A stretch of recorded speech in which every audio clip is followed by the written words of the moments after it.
Barça PSG, ce match tant attendu par les spectateurs, les amis. Eh bien, le Barça va affronter cette équipe de PSG dans le cadre de la Ligue des Champions, les amis.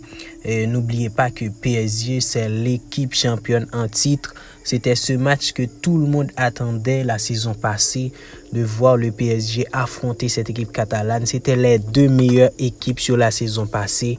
Eh bien, les amis, l'Inter a gâché cette ambiance. Eh bien, Barcelone va affronter cette équipe de PSG ce mercredi, les amis, où l'on va tous voir lequel de ces deux équipes est le meilleur équipe en Europe, les amis. Dans cette vidéo, on va analyser les deux équipes.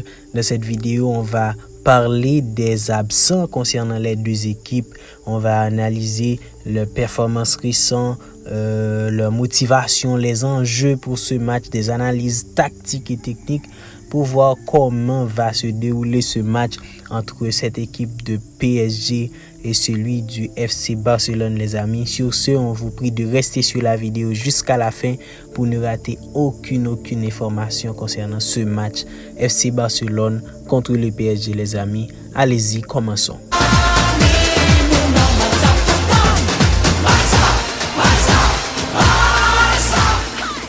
C'est le match qu'attendait tout le monde, Barça-PSG. Rappelez que les deux équipes ont beaucoup d'absents.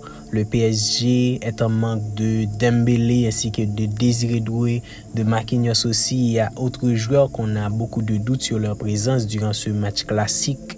Et il y a aussi du côté de Barça l'absence de Gavi, l'absence de Joan Garcia, l'absence des joueurs offensifs comme Fermin Lopez.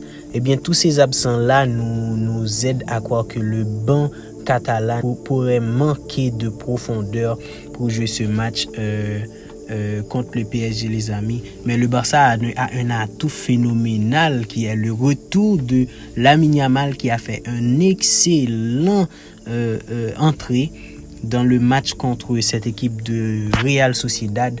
Eh bien, Lamine Yamal serait présent pour jouer pour le Barça, les amis. Parlons un peu des forces et des faiblesses de cette équipe catalane, les amis. On sait tous que le Barça a la capacité de garder le ballon avec ce duo qui fait trembler l'Europe, ce duo qui est Pedri et Frenkie de Jong. Eh bien, on sait tous que le Barça va essayer de dicter le rythme du jeu au milieu de terrain avec Frenkie, avec Pedri. Ils vont dicter le tempo. Ils vont essayer de faire comprendre au PSG comment ça se joue au ballon. Le PSG lui aussi qui a un milieu très compétitif qui va essayer de contrecarrer cette équipe catalane. Mais le Barça a aussi Lamine Yamal qui a une force de créativité phénoménale. Si Lamine est à 100% pendant ce match, les amis, il peut être la clé pour créer des espaces, la clé pour ouvrir des portes sur des actions que personne n'aurait imaginées. Eh bien, espérons, les amis, espérons que Lamine Yamal serait à 100% de sa forme pour jouer ce match contre le PSG, les amis. Ce que le Barça a aussi comme force durant ce match, c'est sa motivation et cet effet d'être à domicile. Eh bien, le Barça est surmotivé d'affronter cette équipe de PSG après ce qu'a fait Dembélé pendant le dernier match que le Barça a joué contre le PSG. Dembélé a éliminé le Barça, il a rigolé sur le Barça qui a tout fait pour lui.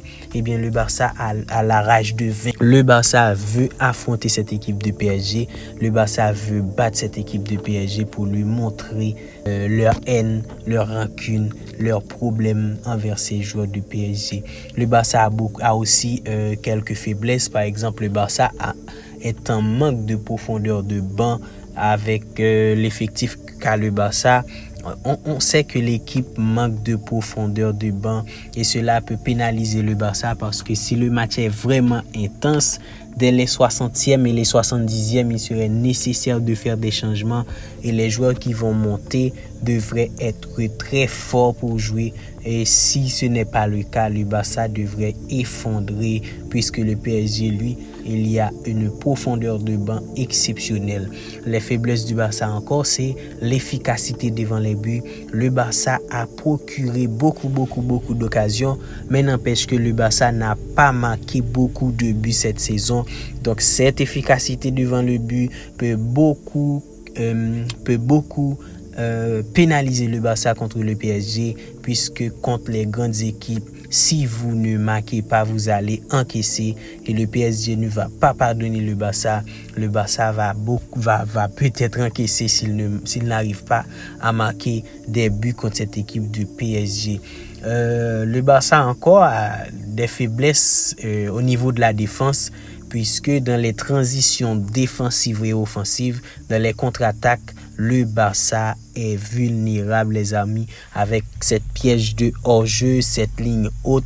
Le Barça peut beaucoup souffrir contre le PSG si ça n'arrive pas à marcher, si le PSG décide de jouer en contre avec ces joueurs si rapides que possède le PSG, que ce soit Achraf Hakimi, Nuno Mendes, ces joueurs qui sont si rapides, ainsi que Vitinha dans leur dos et Fabien Ruiz qui peut leur lancer des ballons.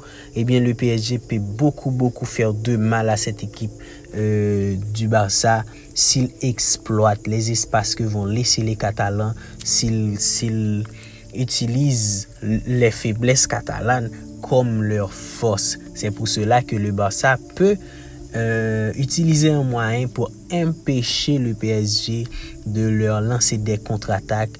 Le mieux possible, c'est de bien monopoliser le ballon et se rassurer que sur chaque attaque, l'action se termine, que ce soit par un but, que ce soit par un corner, que ce soit par une sortie de balle.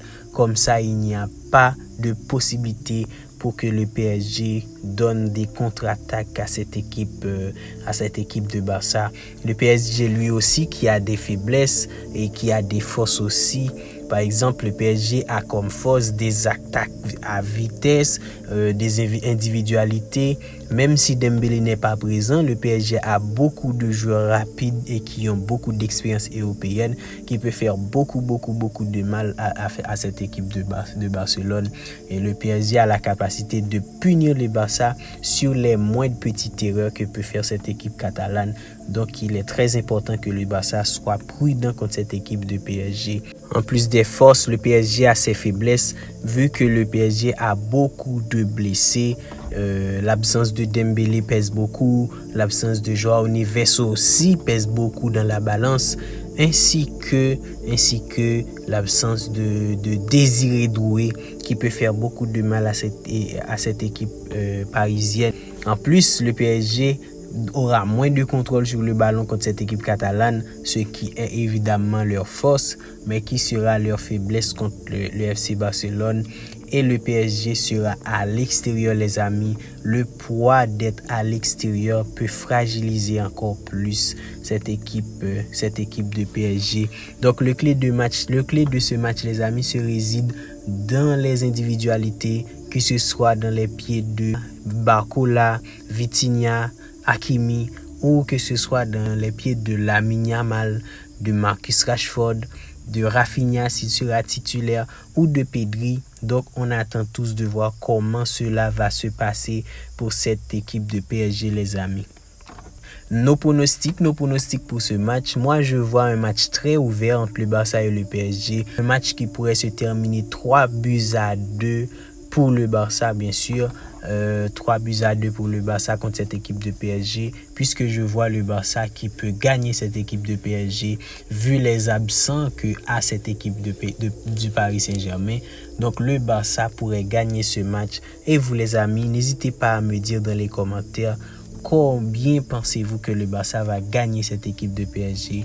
Combien pensez-vous que le match pourrait se terminer? Je n'hésiterai pas à lire vos commentaires et à vous répondre.